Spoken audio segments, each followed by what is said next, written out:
अस्सलाम वालेकुम रहमतुल्लाहि व बरकातुहू। सवाल है, पूछ रहे हैं मुफ्ती साहब, कुर्बानी के जानवर के गले में रसौली है, उस रसौली की वजह से गर्दन के करीब उभार बन चुका है। इलाज कराने के बाद काफ़ी हद तक उसमें कमी आई है, तो क्या ऐसा जानवर कुर्बानी के लिए शरई तौर पर जायज़ है?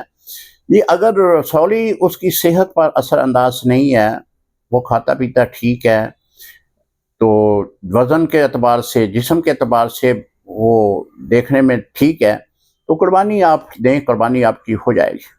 अगर रसौली की सवाब उसने खाना पीना छोड़ दिया है, लागर हो गया, कमज़ोर हो गया, तो फिर उसकी जगह कोई और जानवर जो है वो आप ले लें, फिर उसकी कुर्बानी आप ना करें।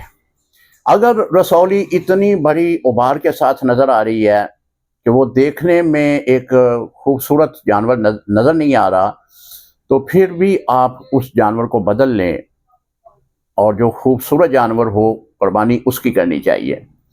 तो खूबसूरत जानवर की कुर्बानी करें। अल्लाह रब्बुल इज़्ज़त आपकी कुर्बानी अपनी बारगाह में कबूल फरमाए। अस्सलामु अलैकुम रहमतुल्लाहि व बरकातहू।